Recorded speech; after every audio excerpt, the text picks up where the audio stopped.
ग्रह दोष शांति। दर्शकों, क्या ग्रह दोष लाखों रुपया खर्च करने पर ही शांति होता है?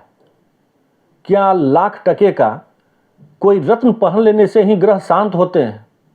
या तांत्रिक पूजा करें, यज्ञ करें, अनुष्ठान करें, उसमें हम लाखों रुपया खर्च करें, इन्हीं से ग्रह शांत होता है?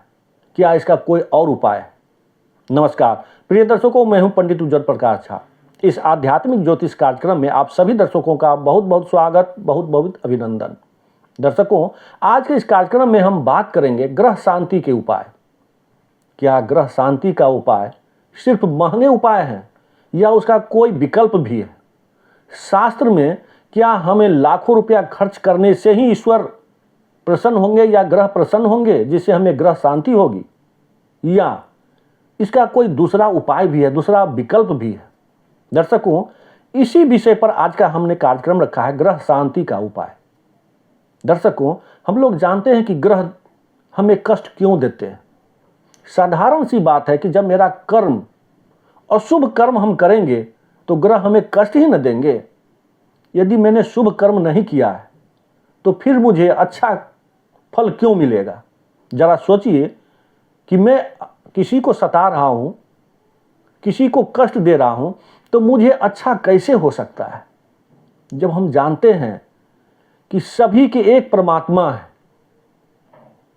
परमपिता परमेश्वर सभी के ईश्वर हैं, हम उनके संतान हैं, तो हम किसी जीव के ऊपर यदि हम कोई कष्ट पहुंचाते हैं या हिंसा करते हैं या अहित करते हैं तो क्या हमारे परमपिता परमेश्वर प्रसन्न होते होंगे हमारे ऊपर? या ग्रह, ये परमपिता परमेश्वर ये ग्रह का जो निर्माण किए वो क्यों किए?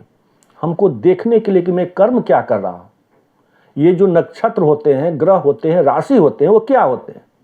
ये तो हमें देखने के लिए होते हैं ना। ये हमें देखते हैं कि मेरा कर्म क्या हो रहा है, शुभ कर्म करें या अशुभ कर्म कर रहे हैं। फिर वही ग्रह हमें कष्ट देते हैं, फिर हम क्या करते हैं? हम परेशानी में पड़ जाते हैं, परेशान हो जाते हैं, तिलमिला जाते हैं कि ग्रह मुझे परेशान कर रहा है। शनि का नाम सुनते लोग परेशान हो जाते हैं। कोई भी ग्रह, ये ग्रह का शांति का उपचार कैसे होगा? क्या शास्त्र में इसका कोई विकल्प है? दर्शकों, शास्त्र में इसका विकल्प है। सबसे पहला है कर्म शुद्धि आप कीजिए। पहला उपाय कर्म शुद्धि कीजिए। कर्म शुद्धि क्या होता है? कर्म शुद्धि ये होता है कि हम कर्म शुभ करें। यदि हम धन उपार्जन करते हैं तो न्यायोचित उपाय से, किसी को कष्ट पहुंचा कर ना हो, किसी को पीड़ा देकर के हम ना कमाएं। झूठ, छल, धोखा इत्यादि से जो हम धन कमाएंगे तो फिर क्या होगा? फिर वही होगा कि बीमारी में पैसा जाएगा, कोर्ट कचहरी में पैसा जाएगा, फिर कहेंगे कि हमको कष्ट हो रहा है। ये कष्ट क्यों होता है? आपने पैसा कैसे कमाया, इस बात पर तो ध्यान दीजिए आप। यदि आपने सही ढंग से पैसा कमाया होता तो फिर उसमें नहीं जाता।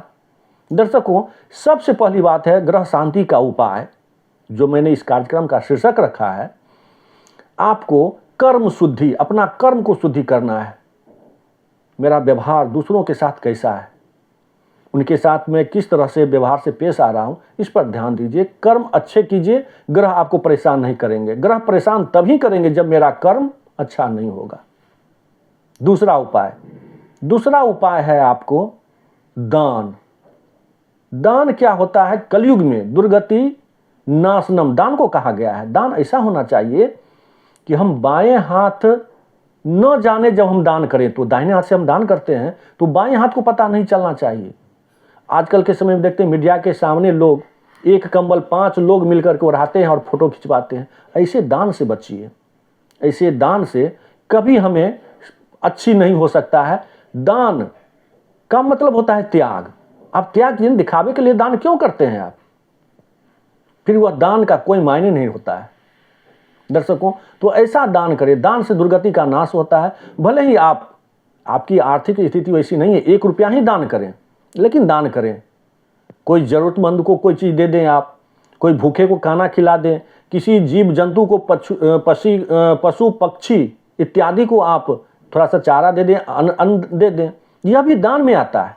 ऐसा करने से आपको ग्रह शांति के उपाय नहीं करने पड़ेंगे और ये सही तरीका है ग्रह शांति करने का। ये दूसरा उपाय। अब तीसरा उपाय पर बात करते हैं दर्शकों। प्रिय दर्शकों, ग्रह शांति के तीसरा उपाय, वेद से आया हुआ बीज मंत्र। प्रत्येक ग्रह का बीज मंत्र होता है। पहले उपाय में तो मैंने आपको बताया कर्म शुद्धि, दूसरा में दान, तीसरा में है कि बीज मंत्र का जाप करें। प्रत्येक ग्रह का बीज मंत्र होता है जो वेद से आया हुआ है। यदि आप उसको जाप करते हैं तो इससे भी ग्रह शांत होंगे। और सबसे बड़ी बात है कि अपनी कर्म शुद्धि कीजिए, अच्छा कर्म कीजिए, आपको कोई ग्रह कभी परेशान नहीं करेंगे। दर्शकों, इन्हीं शब्दों के साथ इस कार्यक्रम को अब हम यहीं विराम देते हैं। उम्मीद करता हूं कि यह कार्यक्रम आपको पसंद आया होगा। मेरे समझाने का और कहने का तरीका सार्थक लगा हो तो कृपया अपना प्यार भरा लाइक कमेंट जरूर कीजिएगा। और हाँ, यदि चैनल को अभी तक आपने सब्सक्राइब नहीं किया है तो चैनल को सब्सक्राइब जरूर कीजिएगा। फिर मिलेंगे एक नए कार्यक्रम में नए वीडियो के साथ। तब तक ईश्वर से कामना करता हूं कि आपको सुख शांति सौभाग्य प्रदान करें। जय सिया राम।